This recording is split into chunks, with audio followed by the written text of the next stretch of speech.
Okay बेटा, आज हम करेंगे बीए बीएससी पार्ट सेकंड, कहने का भाव कि सेमेस्टर थर्ड का जो ग्रामर पार्ट है उसके क्वेश्चन आंसर करेंगे। फर्स्ट क्वेश्चन हमारा हो चुका था, सेकंड देखेंगे। जैसे कि आपको मोड टेस्ट पेपर के अकॉर्डिंग जो सी पार्ट है उसमें क्वेश्चन आते हैं आदिकाल से रिलेटेड, आपको स्पेशल टॉपिक दिया गया है। नामकरण की समस्या क्या है, ये हमारा क्वेश्चन जो हो चुका है, नोट्स भी और जो अपना कह लो कि लेक्चर भी मैं भी समझा दिया है। अगर आपने वो क्वेश्चन को फाइंड आउट करना है तो आप प्लेलिस्ट में जाकर हिंदी टाइटल डाला होगा, ठीक है, वहाँ पर आप सभी जो नोट्स है ले सकते हो। नेक्स्ट क्वेश्चन हमारा आ रहा है कि आदिकाल की परिस्थितियाँ पर प्रकाश डालें। जो ये मैक्सिमम दो तीन क्वेश्चन है, काफ़ी इंपॉर्टेंट है, यही क्वेश्चन आ जाते हैं। तो आपने एक ही अटैम्प्ट करना है, इसलिए पहले 4-5 अच्छी तरह अटैम्प्ट कर लो, समझ लो, तो मच बेटर है। 20 नंबर का क्वेश्चन है, तो हम देखते हैं इसे कैसे अटैम्प्ट करना है और क्या है इसमें। ये क्वेश्चन बेटा 3 टाइप सा बनकर आ जाता है, जहाँ क्वेश्चन पुट कर लेते हैं। हर युग के साहित्य पर युगीन परिस्थितियाँ अवश्य प्रभाव डालती हैं। आदिकालीन साहित्य की रचना के समय भी क्या ऐसा हुआ था, तत्कालीन परिस्थितियों की विवेचना कीजिए। जहाँ पर आदिकालीन परिस्थितियों की विवेचना कीजिए, जहाँ आदिकालीन परिस्थितियों पर प्रकाश डालिए। कहने का भाव कि 1000 सदी से लेकर 17वीं-18वीं सदी तक जो आदिकाल का समा माना जाता है, उसमें कैसी कैसी सामाजिक, राजनीतिक, आर्थिक जो भी स्थिति रही वो कैसी रही, उसके बारे में आपने एक्सप्लेन करना है। पॉइंट्स टफ करना कोई जो याद करना कोई टफ नहीं है, लेकिन उसमें जो बीच में मटेरियल है उसको चीज़ को समझना। फॉर दिस रीज़न ये मैं क्वेश्चन का आंसर समझा रही हूँ और बाद में आपके साथ नोट्स जो हैंड रिटन नोट्स है वो शेयर करूँगी। कहते हैं कि आदिकाली का मतलब जो शुरू का ही समय था, 1000 सदी का जो समय था, जब ये माना जाता था कि हिंदी की साहित्य की शुरुआत हो चुकी थी। चाहे जो जैल शुद्ध हिंदी नहीं थी, लेकिन उसका थोड़ा बहुत विकास हो चुका था। कहते आदिकालीन हिंदी के साहित्य के जन्म और विकास की कहानी भारत के ऐतिहासिक, संस्कृति, धार्मिक, सामाजिक तथा साहित्यिक परिस्थितियों की रोचक एवं रोमांचक कहानी है। आदि युग के साहित्य में ने शैशव अवस्था तलवारों की जकारों के बीच कलकारी भरी और युद्ध के रक्तगंज भूमि पर चलना सीखा और फिर धीरे धीरे राशि ठाठ बाट के मध्य पलित पोषित हुआ। कहने का भाव जहाँ पर उसने कविता की लाइनों की तरह इसे एक्सप्लेन किया है कि जब हमारी हिंदी का जो साहित्य है वो शुरू हुआ, वो तब कब शुरू हुआ, उसका बचपन, शैशव अवस्था कब शुरू हुई, जब वो तलवारों की झंकार थी। कहने का भाव महमूद गजनवी, मोहम्मद गौरी ऐसे मुसलमान शासक आकर हिंदुस्तान में आते थे और उसे लूटपाट कर चले जाते थे। फिर कहता है युद्ध के रक्तगंज भूमि पर चलना सीखा, तब जहाँ पर जो पृथ्वीराज रासोवर के जैसे योद्धे पैदा हुए, उन्होंने उसके साथ टक्कर भी ली, ठीक है। तो उसके आश्रित में जो कवि थे, जैसे चंद बरदई कवि थे, उन्होंने पृथ्वीराज रासो लिखा। ऐसे बहुत सारे कवि थे जिन्होंने कविताएं लिखनी शुरू की, चाहे वो श्रृंगार रस में लिखी, चाहे वो वीर रस में लिखी, लेकिन शुरुआत हो चुकी थी। और फिर धीरे धीरे राशि ठाठ बाट होते हुए जोगीन प्रभाव को ग्रहण किया और जो जो कुछ हमलावर आते गए, कई आकर हमलावर यहीं पर ही ठहर गए, जैसे बाबर की सारी जो जनरेशन थी जहाँ पर आकर रहने लगी और उन्होंने शासन चलाया। तो हमारा जो हिंदी साहित्य में जो उस पर उसका प्रभाव पड़ा, डायरेक्ट या इनडायरेक्ट में प्रभाव पड़ता गया, तो उसे हम एक्सप्लेन करेंगे किस किस प्रकार प्रभाव पड़ा। पहले वो बात बता रहे हैं कि राजनीतिक परिस्थितियाँ कैसी थी। कहते हैं जब हर्षवर्धन का समय था, यानी कि 1050 से पहले का समय था। हर्षवर्धन कभी ना कभी आपने राज्य का नाम सुना होगा। उसकी मृत्यु से पहले जो हमारा हिंदुस्तान नॉर्थ एरिया था वो सही था, इतना कुछ उसमें जो अस्थिर की परिस्थितियाँ वगैरह नहीं थी, ठीक है। उसकी मृत्यु के होने के बाद ही जो हमारा देश है छोटे छोटे रजवाड़ों में बढ़ गया, क्योंकि कोई शक्तिशाली राजा वगैरह नहीं था। इसी चीज़ का लाभ उठाते हुए मुसलमान आए, लुटेरे आए और उन्होंने हमारी जो हिंदुस्तान की संस्कृति है, धार्मिक है, स्थिति है, आर्थिक है, उसकी खूब लूटपाट वगैरह की और यहीं के आकर शासक बन गए। जहाँ एग्जाम्पल दिए हैं, महमूद गजनवी ने तो 16 बार हिंदुस्तान को लूटा और मोहम्मद गौरी ने भी इसी प्रकार हमारे देश को लूटा। बेशक जो है पृथ्वीराज चौहान, यानी कि हर्षवर्धन के बाद कौन आया, पृथ्वीराज चौहान, उसने मलबी उसका सामना किया, ठीक है, लेकिन आपने किसी गद्दार के कारण, ठीक है, वो भी बेचारा जो था उसके गिरफ्त में आ गया और उसे भी मार दिया। फिर कहता लेकिन जयचंद्र के प्रयत्न के कारण वे पृथ्वीराज को गिरफ्तार करने में सफल हुआ और उसे मारने में भी। इस प्रकार चौहान वंश जो डूब गया, जो पृथ्वीराज चौहान का जो वंश वगैरह था, जिसने दोबारा से भारतीय समाज को, भारतीय राजनीति को उबारा था। अब कहता इस प्रकार चौहान वंश डूब गया और दक्षिण में इधर तो जय था पृथ्वीराज चौहान वगैरह, तो नॉर्थ जो साउथ एरिया था, तमिलनाडु, केरला कह लो, ठीक है, जो साउथ एरिया जितना था वहाँ पर कौन से राजवंश पैदा होने शुरू हो गए, राष्ट्रकूट। अरब में उदते इस्लाम पंख फैला रहा था और उधर अरब देशों में जो इस्लाम धर्म का प्रचार फैल रहा था, तो लेकिन वो अफ़गानिस्तान से आगे ना बढ़ सका। लेकिन जब आप देखते हो इंडिया का मैप देखते हो तो आपको पता है अरब और इंडिया के बीच में अफ़गानिस्तान देश आता है। तो अरब चाहते थे कि फिर हम जहाँ पर हमला करें, लेकिन अफ़गानिस्तान भी मुसलमान कंट्री कट्टर बन चुका था। फॉर दिस रीज़न कारण वो आगे ज़्यादा ना बढ़ सके। कहते हैं कि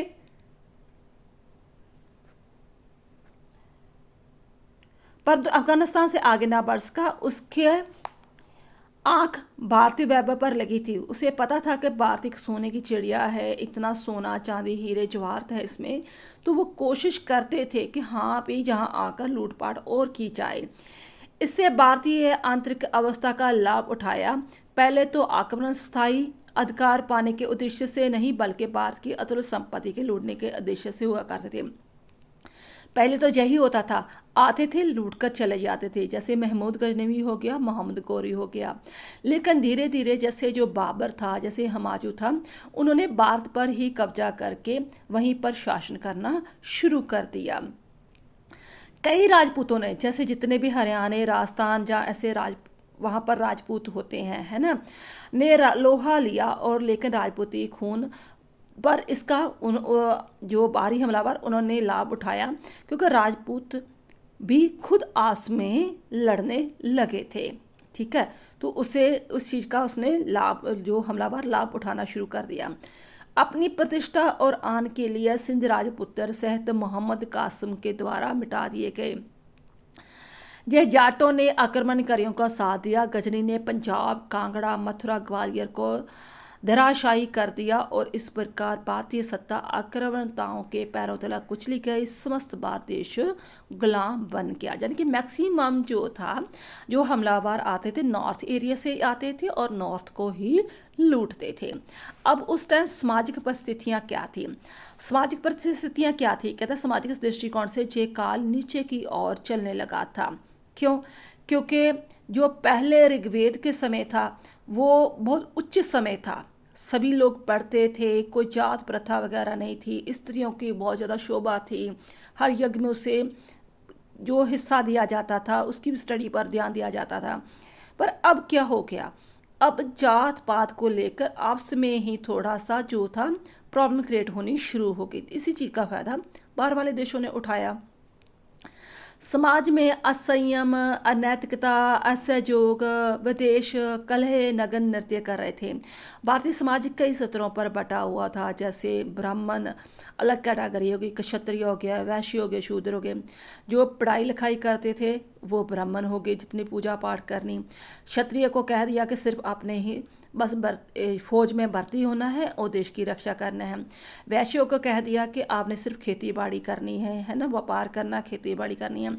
शूद्र को कह दिया कि आप सिर्फ गुलामी वाला ही जीवन व्यतीत करोगे, इसके ऊपर आपका कोई भी जीवन नहीं है। इस तरह समाज 4 वर्गों में बंट गया और उसके आगे भी उपजातियाँ बंट गई। जाति व्यवस्था अपने विकृत रूप में धारण कर चुकी थी, यानी कि आपस में ही जात पात को लेकर, धर्म को लेकर लड़ने लगे। इसी प्रकार हिंदू मुसलमान वर्ग पैदा हो गया, ठीक है, और सामाजिक रूढ़ियाँ का अधिक फैलती गई। कट्टरता आनी शुरू हो गई। जैसे नारी पर बहुत सारी जो है बंदिशें लगा दी कि आपने पर्दा प्रथा में रहना है, विधवा ब्याह नहीं होना चाहिए, ठीक है। तो सती प्रथा की व्यवस्था आ गई। और भी कह लो कि औरत को छोटी उम्र में ही उसकी शादी कर दी जाती थी, उसे पढ़ाया लिखाया नहीं जाता था, उसको पैर की जूती ही माना जाना लगा, ठीक है। इस प्रकार औरत पर तो बहुत ज़्यादा बंदिशें शुरू हो गई। इसके अलावा लोग जो सीधा आत्मा को परमात्मा की तरह मानते थे कि आत्मा का मेल परमात्मा के द्वारा होता है, जो वैद में होता था, वो सारा कुछ खत्म हो गया। उसके स्थान पर जो कह लो कर्म कांड शुरू हो गए, जादू टोने मंत्र विद्या इसमें चीज शुरू हो गई। यानी कि कहने का भाव कि हमारे हिंदुस्तान में मैक्सिमम गिरावट आनी शुरू हो गई। इसके अतिरिक्त जो शासक और प्रजा में भी बहुत ज़्यादा अंतर शुरू हो गया। जब हर्षवर्धन का समय था, जब जो पृथ्वीराज चौहान का समय था, तब तो ये था कि वो अपनी प्रजा को अपने बच्चे की तरह समझते थे, ठीक है। तो राजा जो प्रजा थी वो राजा को अपना माई बाप समझते थे, उनका क्लोज रिलेशन था, जैसे महाराजा रणजीत सिंह का समझते हैं हम। लेकिन अब ऐसी स्थितियों में आने के कारण जो राजे थे वो अपने भोग विलास में, अपने ऐशो आराम में डूब के लोगों की जो दैनिक सुविधाएं हैं, दैनिक ज़रूरतें हैं, उन पर कोई भी उन्होंने ध्यान देना बंद कर दिया। फॉर दिस रीज़न जो राजे थे वो भी एक भोग विलास के डूबने के कारण अपनी जो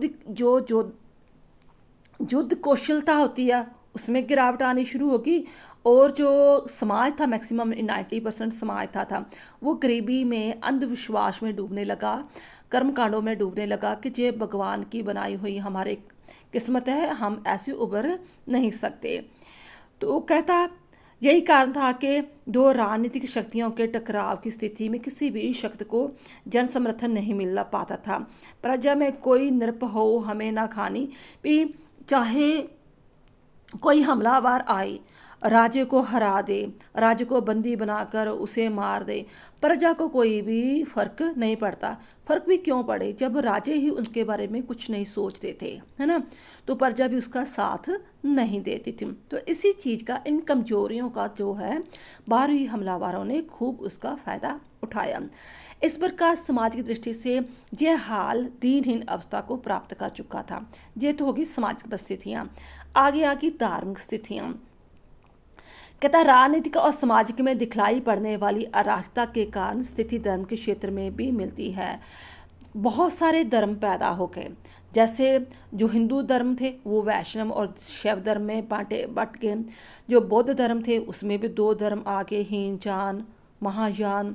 जैन धर्म में भी जो है दिगंबर श्वेतांबर ऐसे धर्म बंट गए, ठीक है। जो मेन जो मूल मंत्र था उस पर हटकर और ही आडंबरों में वो जाने लगे। इसी तरह जो गोरखनाथ थे उन्होंने संयम सदाचार के साथ योग का प्रचार किया तथा योग द्वारा कुंडली जगाकर शिव के साथ एक रूप होने की बात कही। नाथपंथ ने बौद्ध धर्म को शैव धर्म के साथ मिला लिया, परंतु बौद्ध धर्म ने अनेक कुरीतियां आ गई। वे सिद्धियों के प्राप्त करने के लिए मांस शराब नारी का प्रयोग करने लगे। जो इस काल में शंकराचार्य था, कुमार भट्ट था, उन्होंने लोगों के सोचने के आधार को बदला। कुमार भट्ट ने वैष्णव धर्म का प्रचार किया, जबकि शंकराचार्य ने वैदिक धर्म की पुनर्स्थापना की कि दोबारा से उसने एक प्रचार दिया, वेदों की ओर लौटो। जो हमें वेद ने कहा है, वेद में सिखाया है, वही चीज़ें हमें अपनानी चाहिए, जो कर्म कांड वगैरह नहीं अपनाना चाहिए। इस प्रकार कह सकते हैं कि धार्मिक स्थितियाँ भी कुछ खास नहीं थी कि हमारा एक ही देश काफ़ी धार्मिक आडंबरों में फंस चुका था। कहता बौद्ध धर्म को भी इसी देश से बाहर कर दिया गया। जैन धर्म श्वेतांबर दिगंबर वगैरह में बट गए। कहने का भाव कि धार्मिक दृष्टि से ये कुछ खास प्रतीत नहीं होता था जो इससे शिक्षा मिलनी चाहिए थी। नेक्स्ट है संस्कृति परिस्थितियाँ कैसी थी। कहता आदिकालिकों हिंदू मुस्लिम संस्कृति में परस्पर मिलन का युग कहा जाता है, क्योंकि हर्षवर्धन के समय हिंदू संस्कृति अपने पूरे शिखर पर थी। संगीत था, चित्र था, मूर्ति कला थी, भवन निर्माण थे और जो जातीय गौरव सर्वत्र अभिव्यक्त था। भुवनेश्वर खजुराहो सोमनाथ के हम मंदिर देख सकते हैं, वो गवाही देती है कि सचमुच में जब हर्षवर्धन का समय था वहाँ हर चीज़ जो शिखर पर थी। डिक्लाइन कब शुरू हुआ? जब हर्षवर्धन की डेथ हुई है। यदि अरब और फारस के देशों में बहुत पहले से सूफी संत का उदय हुआ, लेकिन इस काल में उसका उदार स्वरूप का पार भारत में प्रवेश नहीं हुआ। आपको पता है, जितने भी सूफी संत आए हैं, जैसे शेख फरीद का नाम सभी ने सुना होगा, है ना, 12वीं सदी में जी फेमस हुए थी। तो वो मैक्सिमम जो सूफी विचारधारा है, सूफी संत है, ठीक है, वो जो सीधा आत्मा को परमात्मा के साथ मिलन करते हैं, कोई अडंबर दिगंबर वगैरह कह लो, जो रीति रिवाज जो ऐसे वहम भर्म में नहीं आते। तो वो सारा प्रचार जो मुसलमान कंट्रियों से आया था, अरब देशों में आया था, इसलिए मुस्लिम संस्कृति का गहरा प्रभाव देखने को मिलता है भारत के उत्सवों में, पर्वों में, त्योहारों में, हमारी ड्रेसअप में, हमारी आचार व्यवहार में, हमारी खान पान में, हमारी जो आर्ट है, कला है, संस्कृति है, उसमें हमारा मुसलमान धर्मों की छाप गहरी दिखाई देती है। आप हाथों में मेहंदी लगाते हो, वो तो मुसलमान धर्म की देन है, ठीक है। आप जो ड्रेस लड़कियां पहनती हैं, है ना, वो भी मैक्सिमम जो है मुसलमान धर्म की है। ऐसे कह लो कि हमारा जो कह लो कि टिपिकली ये नहीं कह सकते कि हम हिंदू ही धर्म को अपना रहे हमारे देश में, क्योंकि वो आकर जहाँ पर ठहर गए थे, हमारे हिंदू मुस्लिम सिख ईसाई जो कह लो, उसका सब कुछ जो मिक्सचर पाया जाता है। नेक्स्ट है साहित्य की परिस्थितियाँ। उस टाइम कौन कौन सी रचनाएं, कौन कौन से कवि जो नाट्यकार जैसे पैदा हुए। आदिकालीन साहित्य रचना की 3 दरारें मानी जाती है। पहले संस्कृति, जितना भी पहले स्टार्टिंग ऋग्वेद मानते हैं, महाभारत हम देखते हैं, रामायण देखते हैं, उपनिषद देखते हैं, वो मैक्सिमम हम देखते हैं संस्कृति में आए। देन आफ्टर प्रकृति जैसे जैन धर्म आया, बौद्ध धर्म आया, तो उन्होंने लोक भाषा को अपनाया। लोक भाषा जो आम बोलचाल की भाषा थी, जो क्योंकि जो संस्कृति थी आम लोगों में समझ नहीं आती थी। अब भी देख लो हमें कौन सी प्रॉपर जो संस्कृति भाषा की समझ आती है। तो प्रकृति भाषा को अपनाया कि लोगों में अगर धर्म का प्रचार करना है तो आम बोलचाल की भाषा में लिखना चाहिए। उसके बाद हिंदी भाषा का प्रचार वगैरह शुरू हुआ, जब हिंदी सही अर्थों में शुद्ध भाषा शुरू हुई। संस्कृत साहित्य के अंतर्गत आनंद वर्मन हो गया, अवनीव गुप्त हो गया, किंतुक हो गया, बोजदेव हो गया, कुमार भट्ट हो गया, भास्कर, नामाराम, इन्होंने काफ़ी कुछ अपना जो है ग्रंथ लिखे, ठीक है। तो इसमें जो है कहते हैं कि वीरस और श्रृंगार रस वगैरह पाया जाता है, जैसे हम अमीर खुसरो की रचनाएं वगैरह देखते हैं। इस काल को भी वो 3 भागों के मानते हैं। भाषा तो 3 भागों में मानते ही मानते हैं, कवियों के नाम बता दिए हैं, और साहित्य को भी 3 भागों में मानते हैं। राजा के बारे में लिखना, या धर्म के बारे में लिखना, या लोगों के बारे में लिखना, इस प्रकार 3 जो विषय माने जाते थे। इसके बाद बताया गया है कि मुसलमानों के हमलों के कारण और आंतरिक विदेश के कारण कवियों का ध्यान राजों की स्तुतियों तक प्रसिद्धि, उसकी प्रशंसा के बारे में बात करना, उसके बारे में लिखना शुरू कर दिया। जैसे एक कवि का नाम आता चंद बरदई का, उसने पृथ्वीराज के जो था उसके जो युद्ध के कारनामे थे, ठीक है, उसके बारे में भी लिखा, और उसकी जो प्रेम कथा थी अपनी पद्मावती के साथ, उसके बारे में भी लिखा। उस समय आर्थिक स्थितियाँ कैसे थी, कहता आर्थिक स्थितियाँ का संबंध किसके साथ है, धन से है, और धन का संबंध किसके साथ है, समाज से होता है। आदिकाल में आर्थिक स्थिति अच्छी नहीं थी, ये आर्थिक दृष्टि से पिछड़ा हुआ था, क्योंकि इस युग में भारत पर अनेक हमले हुए। पहले ये हमला जो का सिर्फ उद्देश्य था कि धन लूटना और लूटकर अपने देश में वापस चले जाना। जैसे मोहम्मद गौरी का नाम आता है, महमूद गजनवी का नाम आता है, उन्होंने काफ़ी बार देश में हमले किए और देश को लूटपाट किया, ठीक है। उसके बाद क्या हुआ कि कुछ ऐसे हमलावर आए जो जहाँ ही आकर टिक गए, और फिर भी उन्होंने भारत पर आम जनता पर इतने ज़्यादा टैक्स लगाए कि उनकी आम लोगों की कोई सुनवाई नहीं हुई। उनके जो विकास के बारे में कुछ नहीं किया। बड़े बड़े चलो कह लो मंदिर बना लिए, अपने राजभवन बना लिया, ताजमहल बना लिए, लेकिन लोगों के आर्थिक विकास के लिए कुछ भी नहीं किया। इस प्रकार कह सकते हैं कि उन समय जो भारत की आर्थिक स्थिति से कुछ खास अच्छी नहीं थी। निष्कर्ष क्या कहते हैं? जब हम कहते हो इसका सिट्टा कह लो, निष्कर्ष कह लो, आदिकालीन ना तो राजनीतिक, धार्मिक, आर्थिक दृष्टि से समृद्ध होता, खुशहाल। आप इजी वर्डिंग लिख सकते हो। आपसी इस कलह के कारण, कलह का मतलब होता है संघर्ष के कारण, आपसी कलह संघर्ष के कारण समाज में फैली अनैतिकता जोरों पर थी, जिसका नतीजा यह निकला कि भारत गुलाम हो गया। केवल कुछ संस्कृति परिस्थितियां ऐसी थी जिससे यह समृद्ध रहा, परंतु इस काल में कई साहित्यों की रचना हुई जिससे सिद्धनाथ एवं जैन साहित्य उल्लेखनीय है।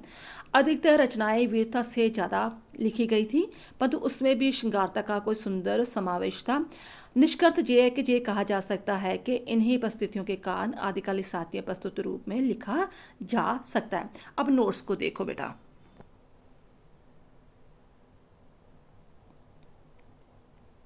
जैसे मैंने चैप्टर समझाया है, आप उसके अकॉर्डिंग भी थोड़ी सी स्टार्टिंग वगैरह कर सकते हो।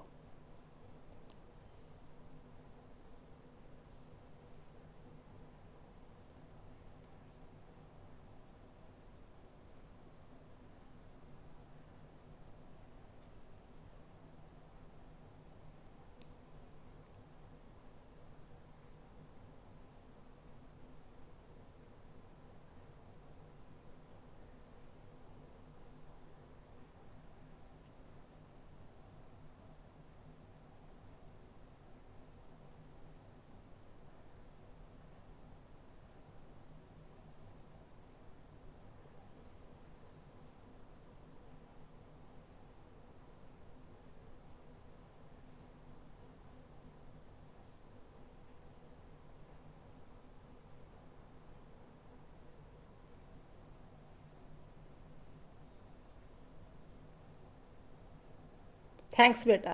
एंड वीडियो को प्लीज़ शेयर एंड लाइक ज़रूर करना। थैंक्स बेटा।